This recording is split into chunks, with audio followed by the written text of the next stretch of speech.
He's Tony. I'm Mike. We're here at Tweshel Burn. This episode 52, we're doing 1977 sketch comedy, The Kentucky Fried Movie. Award-winning motion picture producer, Samuel L. Bronkowitz. I have spent a lifetime in the motion picture industry. Now, after 50 years in Hollywood, I have finally produced what I feel is the finest motion picture ever made, The Kentucky Fried Movie. Samuel L. Bronkowitz presents Linda Chambers recreating her classic role. Finally, an adult motion picture has the courage to reveal the truth about masturbation. Savage. Brutal. A petroleum product.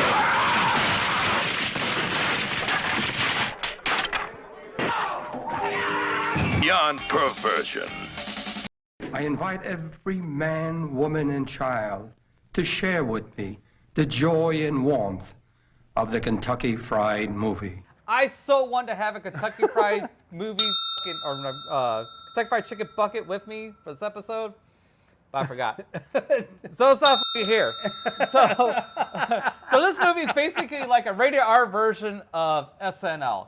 It's just a bunch of sketches strung together. There's no real through line to it whatsoever. Nope. Short of the 11 o'clock news. The popcorn you're eating has been pissed in. Film at 11. Pretty much. That peppers out through the movie. Say, what year did SNL start? Because I think this is the same year, isn't it? 77? Something like that. Yeah, right around the same time. 77, 78. So right in the same ballpark. 75? Oh, 75. 75? So Okay. So, And I do know that this was originally done. It's called the Kentucky Fried Movie because the players in this they were a sketch troupe, and it was the Kentucky Fried Theater, and so they had been doing these live performances of sketch comedy, kind of like the Second City Players and stuff like that. It was all improv and comedy, and they felt they knew what worked, and they decided that they wanted to do a movie. Yeah. So before we get balls deep in this fucking thing here, I got reel you in. You've been running like crazy today. So directed by John Landis, and if you don't know John Landis, you will know Animal House, Blues Brothers, American Werewolf in London, Trading Places, Three Amigos. It goes on and on and on. If you don't know any of those movies, stop watching this right now. You know what? No, that. Continue watching this review. But when you're done watching this review, you watch those other movies, because every one of those is a fucking classic. Don't forget to watch the Thriller video. You also forgot John Landis' directorial debut, Schlock, which is actually a parody of Trog, which had Joan Collins in it, or Joan Crawford in it, but which is worth, price of admission in and of itself.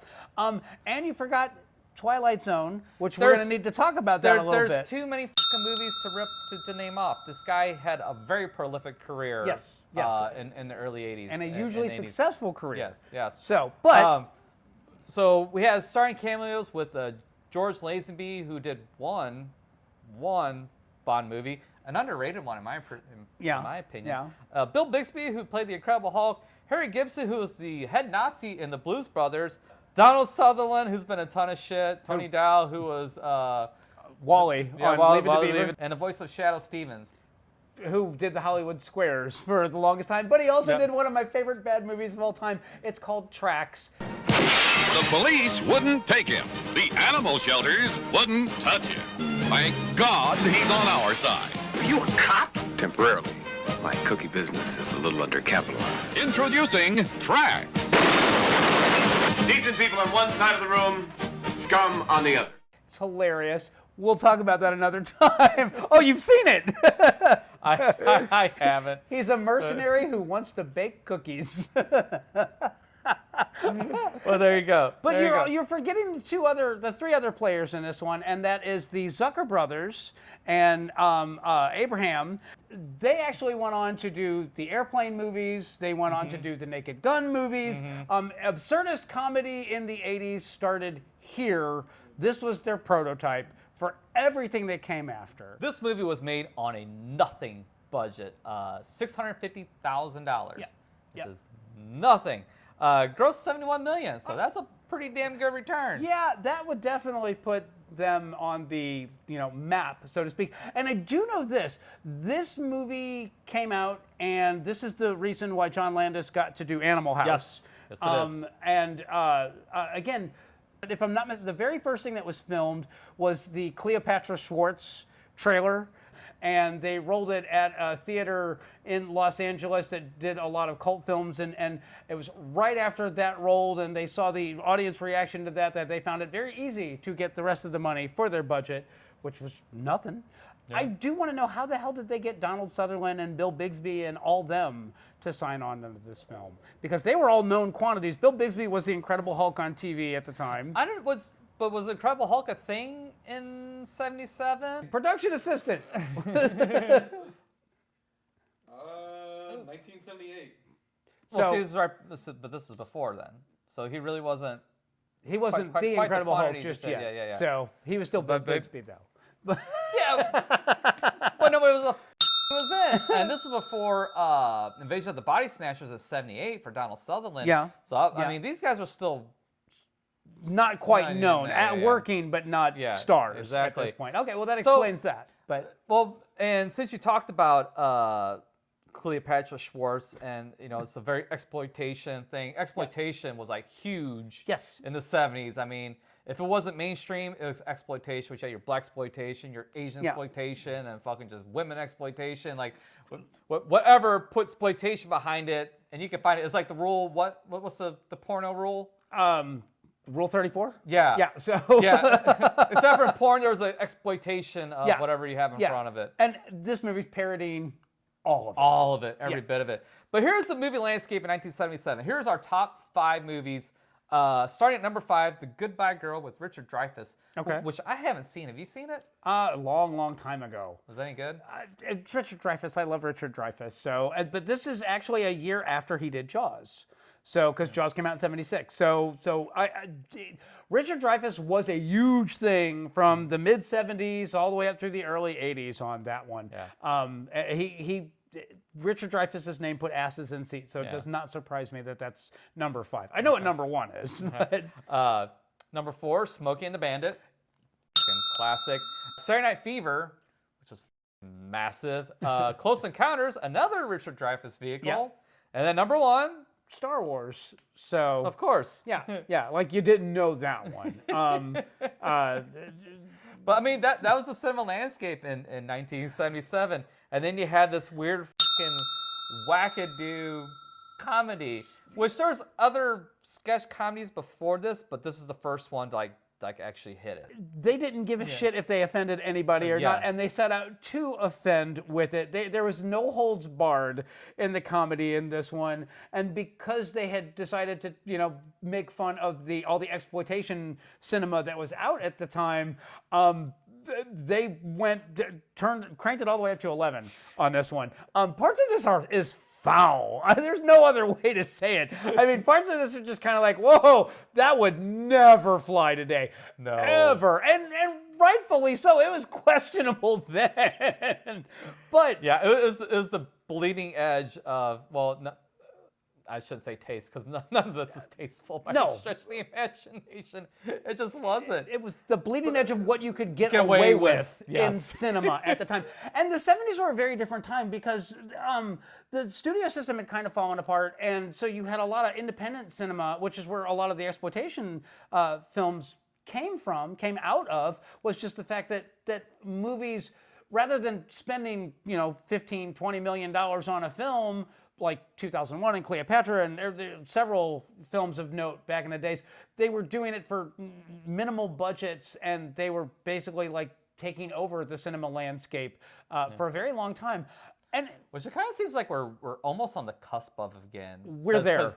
We're there. Yeah, because we have so many bombs here recently that there's got to be a changing of the guard here, where it seems like, it's a great time for indie cinema to come back hard. Indie cinema is already coming back hard. I mean, A24 and Blumhouse, and the situation is almost 1-for-1 on this one, in that we have had a multitude of huge budgeted studio bombs and studio execs that are now going, okay, what audiences want? And then you have these little bitty films out of nowhere that are just laying waste to box office numbers, and rightfully so. And we're overdue, and I'm glad that it's here finally. But so there's 22 sketches in this thing. And some of them have multiple parts, like 11 o'clock news. There's like 4 or 5 11 o'clock news. There's a couple more that have others. My favorites, and I'm just going in order as they appear, was the AM news. Good morning. Welcome to AM Today. I'm Barbara Duncan. I'm Frank Bowman. Yeah. Which I love the part where she talks about being a Gemini. And then once you find out whoever else is in a Gemini gets an arrow shot, they die. And if you're a Gemini like me, well, you can expect the unexpected. I'm Joyce Wilson. You're asked to... Thank you, Joyce. And then you also have the part in there where they do the animal segment. Yeah. And they bring out the gorilla Dino, which is funny. I knew that was coming up. My nickname is Dino. So when they talk about how poor Dino, they're trying to get him to mate with other gorillas in captivity. They just haven't been successful yet. Yeah, Dino just isn't performing and is imply that Dino just can't get it up anymore. Well, it goes ape shit. And pun intended. The trouble is with Dino, it could just be shyness, a natural reluctance, or even what we would call impotence. Impotent. Big ugly. Whoa. There's also the guy that they have the audio problem while they're trying to talk to him remotely, and he starts digging his nose and digging it. New York City teachers are voting on whether to continue their week-long strike. Ron Butler with local affiliate WILO is at the convention center now. Ron, are the teachers still voting? It seems we are having trouble getting that report. We'll try back later in the program. And that one always gets a chuckle out of me because there have been so many real-world examples of that have wound up on YouTube. But this is what I always relate all those to. What were some of your favorite sketches? Obviously, the AM News one. Go ahead. So the Catholic High School Girls in Trouble is what you think. It's a sexploitation trailer. Yeah. And immediately starts off with More Dangerous Than Mandingo. And you got this, what looks like to be like a pubescent blonde girl and with a fully grown black male bed next to her. More offensive than Mandingo. Don't forget the smile. The creepy smile is really what sells that shot. Yeah. Well, apparently it's consensual. So you got the girl getting banged in the shower, also in that trailer. Yeah. And I think actually my favorite part of it is the girl goes up to the guy and is like, "Show me your nuts." The screen has never dared to be so explicit. Show me your nuts. And then the Feel Around. Yeah. It's another favorite sketch where this guy goes into this movie theater and the attendant's like, "Hey, you realize this is Feel Around, right?" Sensorama, I think it is. And so to kind of give us some context to this, like in the was it 50s or 60s, you had these weird little things that theaters would do, like Smellorama, 3D, and the box underneath their seat that vibrate, to kind of think you're shocking or some shit like that. Yeah, the Screaming Skull actually had the bit where it would actually shock you with low voltage electricity when something scary was happening on screen. So with this one, there is a attendant that stands behind you and kind of acts out the physicalities that happen in this movie, which I think he gets a drink dumped on him. Yeah. A knife held to his throat. Cigarette blown in his face. Perfume. Yeah. The lipstick on the collar. And then him being throttled. The look on his face is perfect on that one. So you go from a Hitchcockian thriller to... Ladies and gentlemen, the Rialto Feelorama invites you to stay for our next feature-length motion picture presentation, Deep Throat, which will begin shortly. Which the attendee was quite happy and excited about, but the guy that paid for his tickets like, no, he left, and the attendant was a little disappointed. That And that's the end of that particular sketch. And The Wonderful World of Sex. Yeah, the record album, which was a thing back then, the instructional album that would walk you through the process of doing stuff. And this is just that taken to its logical conclusion. And don't spoil the ending, just put it right here. Should premature ejaculation occur, the Joy of Sex album comes equipped with Big Jim Slade. Fistful of Yen is a perfect parody of Enter the Dragon. It is by far the best part of this movie. It's the part of this movie that is worth the price of admission. Yes. I still reference this bit in my day-to-day life constantly. And it is wonderfully well written. It is absolutely, like, if you watch this, you will see exactly where Airplane came from. It is that level of funny, and it's also the fact that there's multiple jokes going on in any given shot. There's what's going on in front of the camera, the obvious joke, and then there's all the shit going on in the background.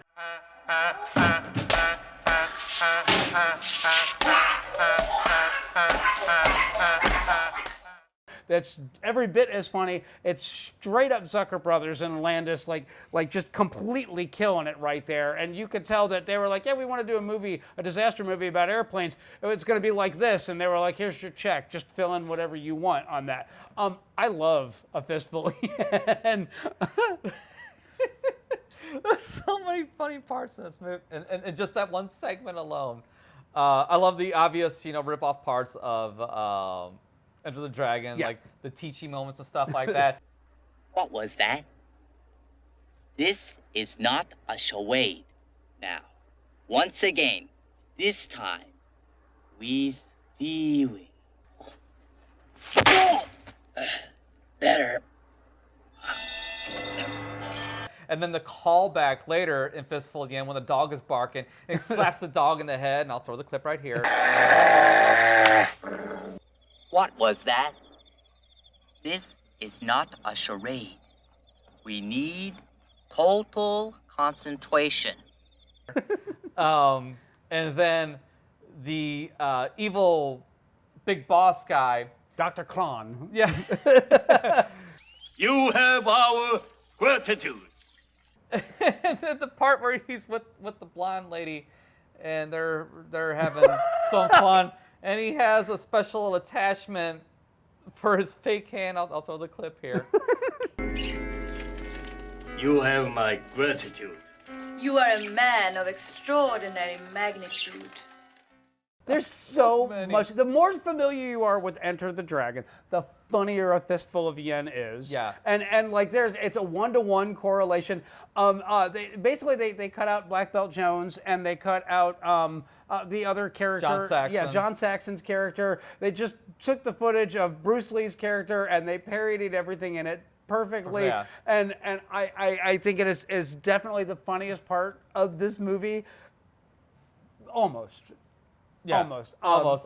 But I mean, it's my favorite part of the film, and it is the part that actually justifies this being a film because it's also the longest segment. It's the feature presentation. And then my last favorite is Cleopatra Schwartz. Yes. Which perfectly does. If you've seen Pam Grier's or familiar with Pam Grier's career in the beginning of the 70s, this is the perfect encapsulation of it. She was 6 feet of black dynamite. He was a short Hasidic Jew. While she burned the ghetto to the ground, he kindled the Sabbath candles.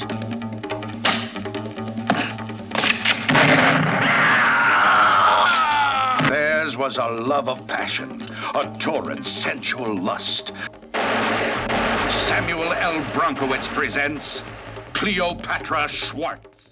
The trailers in this are by and away the best part of it. Every trailer, even like That's Armageddon. See, I didn't like That's Armageddon. I like it because it is the perfect parody of every disaster film of the 70s. If you were thrilled by the towering inferno, if you were terrified by earthquake, then you will be scared shitless. That's Armageddon. Leave her. Come back to Montana with me. I can no sooner run away from her than myself. I'm not asking you to run. I'm asking you to face reality. because it had become such an institution. And there was like, well, you got to have this scene and this scene and this scene and this character who's got to warn everybody about the danger, and someone who's obviously like, no, it's not a problem. And they nailed all of that like perfectly. And then the main character and his love interest, and they have to have the same conversation 3 times while shit's progressively getting worse. I love how they dealt with that, and I laughed my ass off at that one. I guess because I don't like disaster movies, especially the ones from the 70s, is why I didn't enjoy it. Because I tried watching Towering Inferno. Yeah. I got an hour and a half in that movie. It's like, holy f***, there's still an hour and a half left. And then you have like the Hindenburg and the airport or the airport Poseidon Adventure, all that fucking shit. If there was a way to basically make stretch out somebody surviving for an hour and a half, they've made it. It's been done. So we're gonna take a break. Moscow in flames. Missiles headed toward New York. Film at 11. So those are my favorite. What are your favorites? You basically listed all of my favorites in your favorites. I was gonna say there's a couple of odd ones. There's a couple of ones that haven't aged really poorly, and there's a couple that just don't land. But I gotta be honest. The one that had me laughing, the Argonne Oil Company, when they're draining the oil from the teenager's face, it's like that got a chuckle out of me. At Argonne, we know that a country which depends on oil can't afford to run short. We're extracting over 2.5 billion barrels of crude oil each day from teenagers' faces. And then we go to Italy and get disposed of combs. And here in Milan, Italy, an affiliate of Argonne has developed a way to reclaim oil from the discarded combs of local residents. And I laughed my ass off at that one. that particular part of the joke landed. The other one that gets a giggle out of me is the headache medicine that the guy's just unconscious and they're trying to get him to wake up. It's hard to believe you went to bed with a headache. Say thanks to Nitex PM. Nitex relaxes you, relieves pain from tension and minor discomfort. That's Nitex PM. It's hard to believe. That one, it makes me laugh. It's stupid. I can acknowledge that it's completely stupid, but that doesn't make me giggle any less. The ones that don't land. Let's talk about the ones that really have either aged super poorly or just didn't do it for you. Well, the one with Bill Bixby didn't land for me. No. It wasn't very funny. I agree. The guy with the new car with all the buzzers going off. Yeah. Was dumb. I didn't care for that one. I didn't care for the disaster one. Let's see here. The Willer beer. After a grueling day, you finally run out of leaflets. Time to kick off your sandals and pop open a Willer. It goes down easy. It's cool, refreshing, and far less filling. You're only reincarnated 6 or 7 times in life, so you've got to reach for all the gusto you can. Willer.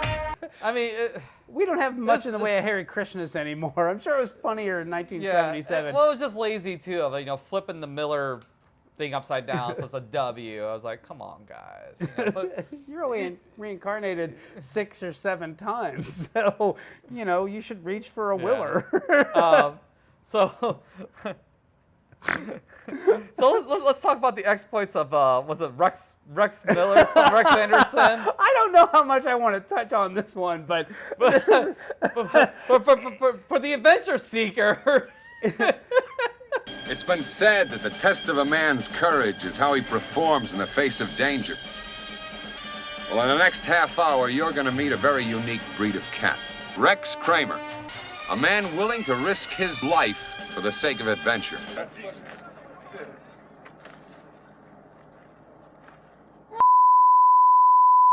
Hey, what the fuck? Is it funny? I laughed. I'm not. Look, I have no excuse. I'm a terrible person. I laughed. But I will also say this. They captured 1970s like In Search of and That's Incredible and all those dumbass TV shows they kind of killed it. Yeah, they did. It was a spectacularly good parody. It's a one-note joke. It's vulgar. It's racist. There's no ifs, ands, or buts about it. But I have to admit, I laughed. And judge me if you need to, but I didn't make it. I just saw it and laughed. And I'm moving on from it. You can add anything about that you'd like to. I giggled my ass off. And rightly so. It's what should happen if you do this situation. Yeah, it's what it is. The other skit that I liked, and I didn't mention it as my favorite. It's not that it's one of my favorites, but Zinc Oxide and You. I forgot. Yeah, Zinc Oxide. Zinc Oxide and You is actually genuinely funny, and I remember those damn educational films from high school back in the day. Whether we know it or not, chemicals play an important and ever-increasing role in our daily lives. But how do I use zinc oxide? If it weren't for zinc oxide, you wouldn't have that bar of soap, your toaster, that brassiere you're wearing, heat control on your stove, that fire extinguisher.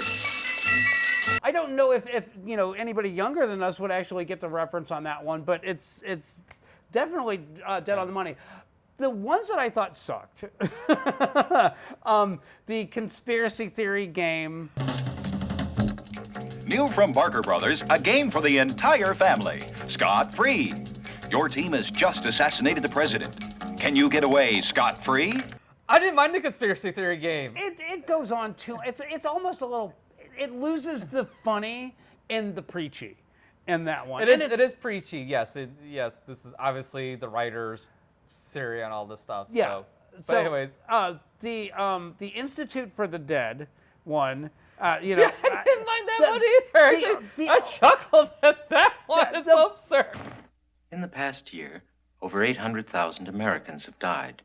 Despite millions of dollars of research, death continues to be our nation's #1 killer. Okay, it's boring to start off with. It's got two parts that land. The part where they're at dinner and the corpse falls into the food. Our United Appeal for the Dead caseworker showed us that the absence of life from Johnny's body didn't have to mean his absence from our daily lives. And the part where they're showing the family in the pool and he's floating. The United Appeal for the Dead turned misery into happiness. Those two parts land, but that deserved a better write-in for that one. It could have been a lot funnier. It could have been, but it was as good. It was as good as they made it. That's what I got for you on that one. The last segment where it's the couple on the date and the news footage is just kind of. It's a great pair of boobs, but it's not particularly funny. No, it's not funny. No, it's just gratuitous. Officials say the strike disrupted the lives of 17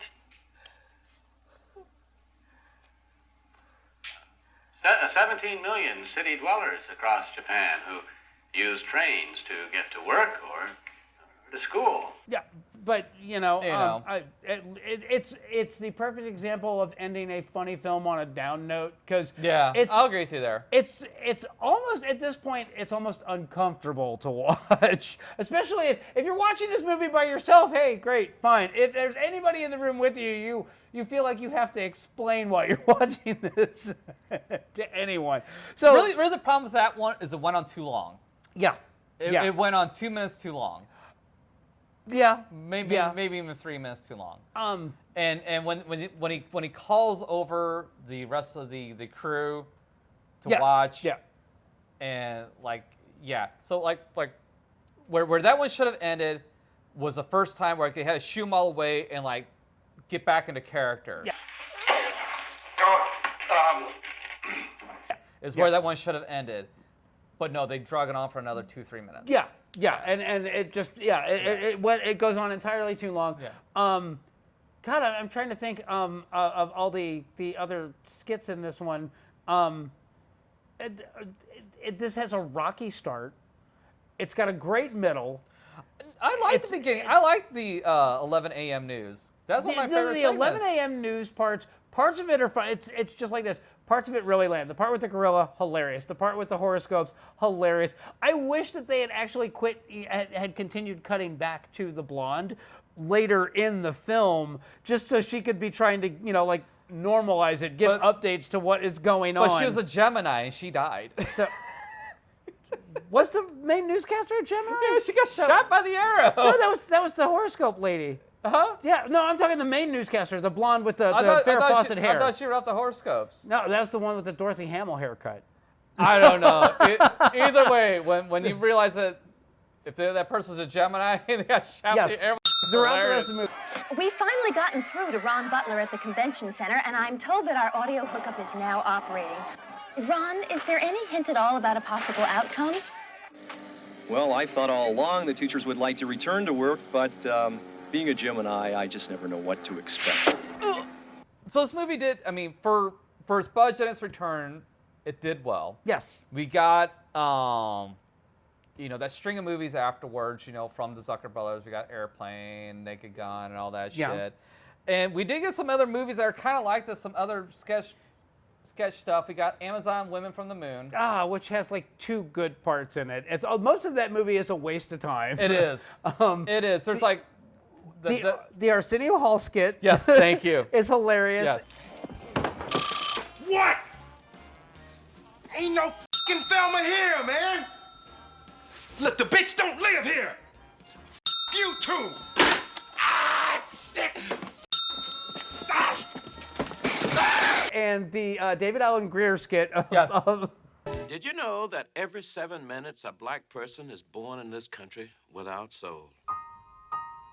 At last, the greatest album of love songs ever recorded.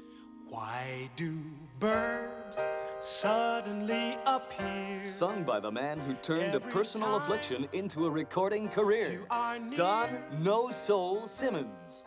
Yeah, those are the best parts of that Those movie. are the best too. The rest of it is a complete waste of time. Yeah, because there's one other part in that one, and it is the one with Andrew Dice Clay's, I believe it's his theatrical debut, where is the movie. The guy rents the movie, and it's like, it's very similar to the Sensorama skit in this, but at the end of it, the guy that's actually watching the movie gets arrested. Like, you're gonna have to live with this, and it's funny in that regard. I'll have to watch it. I don't remember that part. You, come here. Saturday night. Yeah? Ain't got a date. What's your name, kid? Ray? Help me with my zipper. Here, I thought you were out of town. That's what I wanted you to think. I expected a little more from you, Ray. You think I care about a loser like Ray? You think I enjoy going to bed with a worm like Ray? Shut up, worm. Your history's Sherry. What other skit movies did you have on your list? So there's like, there's UHF with Weird Al Yankovic, and it's not a sketch comedy like this is. It's a regular narrative that he uses like his imagination, his daydreaming scenes to throw in some sketch stuff here and there.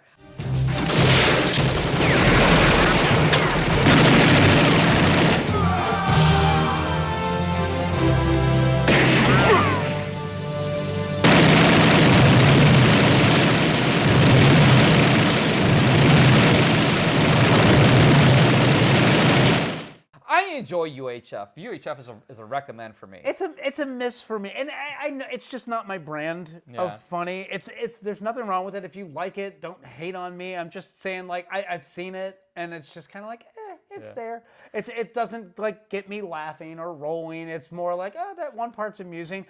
The only part of that movie that actually gets a really big laugh out of me is the part with the fire hose and the kid. Oh, Joe Miller, you just found the marble in the oatmeal. You get to drink from the fire hose! Okay, you ready? Open wide! For me, my favorite parts of the movie is the guy that does his own little Animal Planet thing in his apartment. And he's like, today we'll teach poodles how to fly. And he like throws them out the window. And he just doesn't get why they're not flying. He just keeps chucking them out. Look, I'll throw the clip in here. Hey man, this is Raul Hernandez, and welcome to Raul's Wild Kingdom. Today, we're teaching poodles how to fly. Come here. Are you ready? Okay. Get ready and fly! Oh, man. Just watch Strange Wilderness and call it a day. Oh, Strange Wilderness. That movie sucks. Poor Steven Zahn. He got just typecast in those stupid stoner fucking roles. Yeah. Which is a shame because he's a better actor than that. But anyway. Loose Shoes, which apparently has one of the first appearances of Bill Murray in it. I haven't seen it, so I got nothing to say about it. Disco Beaver from Outer Space. Which there are some clips of it on YouTube. I watched a couple of them. Mm-hmm. You could probably just skip right over that. Yeah. And then the most recent version of a sketch comedy was Movie 43, which came out in 2013. Yeah, I've seen it. Which had a shit ton of it. It was peppered with A-list talent. Yes. I mean, Hugh Jackman, Emma Stone, Halle Berry, Naomi Watts. I mean, a shit ton. Greg Kinnear, who was huge at that time. He was like on fire back then. Yeah. Dennis Quaid?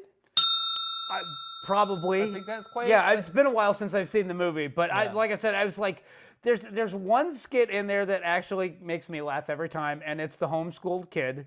And the kid that's in it is Flip from Shameless, and then Naomi Watts is his mom, and then I believe it's Liev Schreiber is his dad. And like they're trying to give him the most accurate version of the high school experience as a homeschooled kid. And of course, the first kiss, that should be the most awkward moment in any boy's life. Emily and Cara said we should go all the way.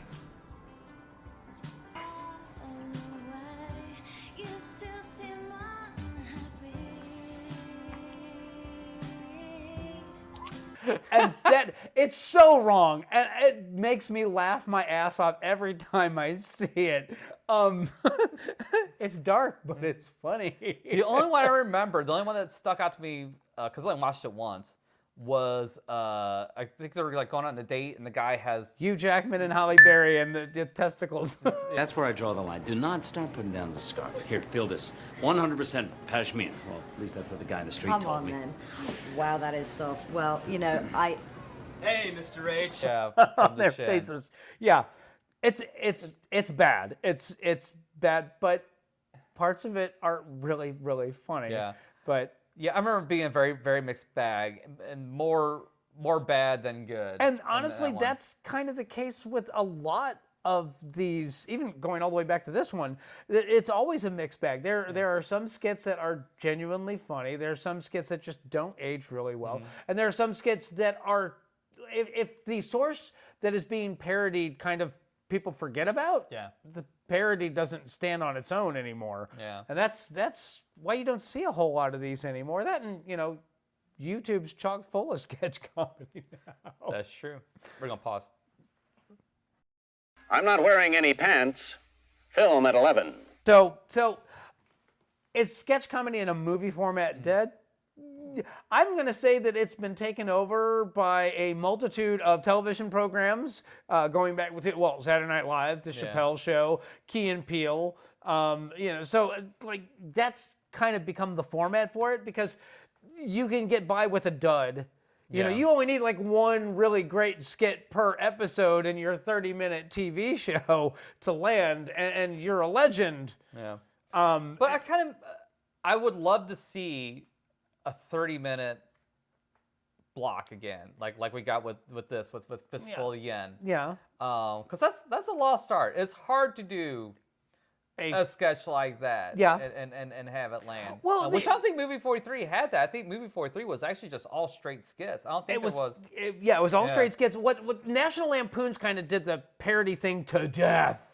They killed the movie parody thing. They did, especially with We Are the Spartans and all that Scary shit. Movie. Well, then there was also the Wayans brothers who did, Scary Movie, and they basically the problem with the Scary Movies is like they did all the classic films in the first couple of movies, and the first two movies are genuinely funny. Yeah, the first two are really solid. But then when they're like parodying whatever came out last week as a horror film, and if you haven't seen that, then you don't get 90% of the jokes in this film. That's when it had kind of worn its welcome out. So, I love a good parody, but I'm just gonna say that like they started doing them on the cheap. They started like chalking, just. Well, that's the problem. There was no craft involved in it anymore. There was no love in it. It was like we know it's a moneymaker. Yeah, exactly. We've got Carmen Electra. Yeah. So I think you could do one now, but you'd have to get fresh comedians. There's a lot of good comedy out there. You're speaking of YouTube. I mean, there's a ton of great comics on YouTube that are like completely undiscovered. Yeah. If you could pull those guys and girls, get a good group of them together, and get just a group of unknown improv people, because I think that's also the problem with movie 43 is you had all these A-list actors and stuff, and if you didn't know what you're getting into with this movie, if you've never seen a sketch comedy movie, you'd be like, what the is this? You weren't expecting any of this shit, and I don't think the actors are probably really too into it either. Yeah. But anyways, contractually obligated is the word you're looking for. Yeah, thank you. But I think you could do it because if there's good comedy out there, especially now with the writer's strike.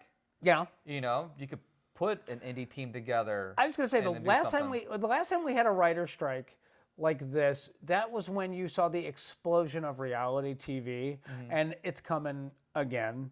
Just hang on to something. It never left.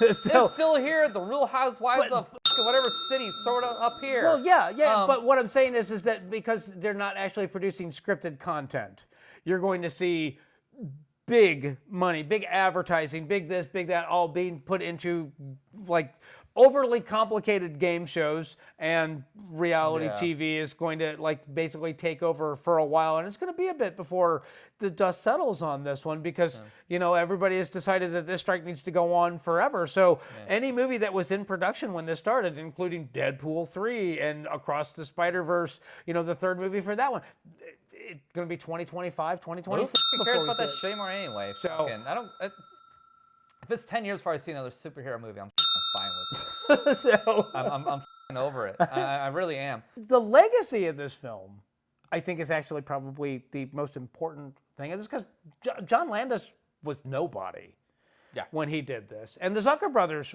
were nobodies when they did this. They had a theater in like Tennessee, or Kentucky or wherever, and they went out to Los Angeles because they wanted to try to make a movie. And that was the impetus for all of this getting started. John Landis had done one schlocky-ass movie, which I didn't know this. I actually watched an interview with John Landis because I knew we were doing this episode. And he's the reason we have Rick Baker. Rick Baker's first professional job was to do the monkey suit for Schlock, which now I feel like I need to go and watch Schlock because I've never seen it. But that movie did really well. We need to do that because we haven't done a Schlock sci-fi movie since Green Slime. It's been that long? Yeah. Well, which Green Slime is like our, 7th or 8th review? So John Landis did this. Then he did Animal House, which is a cult classic, and then he did American Werewolf in London, which is a, classic, and then what kind of, slowed him down was the Twilight Zone movie. There was a helicopter accident. No one really wanted to work with him for a while. It's a shame. Anyway, so that slowed him down a bit. And the Zuckers, they did Airplane 2. Then they did Police Squad, which was a very short-lived CBS series, which failed horribly, but it's okay. They did the Naked Gun movie, which was a continuation of Police Squad, and somehow that became a cult classic.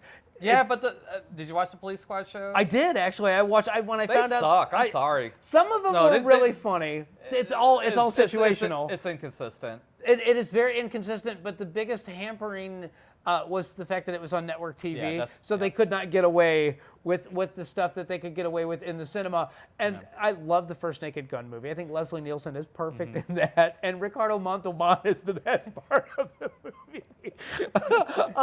Just thinking about Ricardo Montalban in that movie makes me laugh. and assault with a concrete dildo is quite possibly the funniest line in any movie ever. Without a search warrant, destroying property, arson, sexual assault with a concrete dildo. Naked Gun 2.5, Naked Gun 33 1/3. All of them are well worth the watch. But what has happened? 33 1/3. What was the last thing that they did? He's got an answer for us. What you got? So the last thing I am seeing the Zucker brothers did was Scary Movie 5 in 2013. I can honestly tell you, I saw the first two. I saw the third one, and it was just kind of like, I saw the fourth one, I was like, I'm done. Yeah. I'm out. But I think it's been long enough. And I think if you key into like what's going on today, not so much like pop culture references like they were doing. Yeah. Like the cheap, easy jokes. Yeah. Like really key into the today's culture, what's going on, and satire it. And then take one classic movie and do a 30-minute spoof of that. I think that could be successful. I think that could be fun to watch. It could be successful. I don't disagree with you at all. Now, I don't. Will it make it in theaters? Probably not. But you could certainly do it on Netflix. You could certainly do it on Amazon Prime or any one of the streaming services. I was going to say, that's a solid idea. That's kind of like, that's your workhorse right there. It's going to be like a Key and Peele and the Chappelle Show and even Amy Schumer, which I never saw it, but I know it was all sketch comedy and how much of it she borrowed. That's but give some young people a chance. Give some unknowns a chance. Like here, John Landis was an unknown. Yeah. Zucker Brothers were unknowns. Just about everybody in this movie were up and coming, and not even names yet. A handful of recognizable people, but just give them little pepper parts here and there, little cameos. Yeah. And then all the rest, unknowns. And see what the happens. Yeah, $5 million. I mean, it's a nothing budget. Is there a demand for it? Is the question. I mean, at the time that this one landed, there wasn't demand for this. There was no. No one knew if there was or wasn't. This is the proof of concept. I think streaming services and YouTube in general have kind of taken over this space. I don't know that anybody would want 2 hours. No. Hit and miss well, sketches. that's the second problem is you want to make it 2 hours. No, stupid motherfuckers. 90 minutes. I'm glad you're at 90 minutes is a fucking sweet spot. There's no reason to go past 90 minutes for fucking hardly anything anymore. It's not necessary. It's not. Stop doing it. 2 hours is way more than enough. Depends on the movie. I'm not that saddled to the clock. No. If you can engage me, I'm good. So that's a problem. If you can engage, but a lot of you motherfuckers, you're welcome.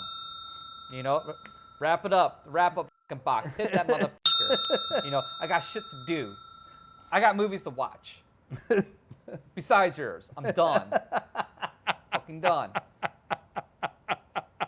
So, I don't know. Is there anything else that we need to? No. No. I think we're done here. All right. Fair enough, Sheriff. Unless do you have any idea what you're going to do for the next one? Nope. For the first time, and Tony and Mike watched the world burn history. I have no idea what we're going to be doing next because I don't know when we're going to be doing a long form one next because we've got so much shit coming up that we don't know when we're going to get to it. So I'm going to just leave that one open ended, and I'm just going to say that hey, we'll surprise you. It could be a 1930s film. It could be a 2020 film. I don't know, but it'll be worth checking out. Yeah, we're good. Watch. We're good. So we'll see you guys the next time.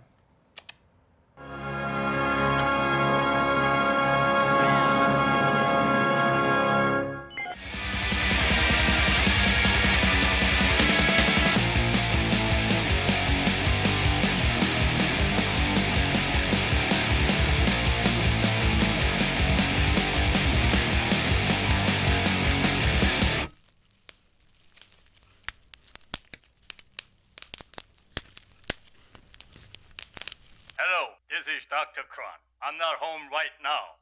Leave a message when you hear the beep. You have our gratitude.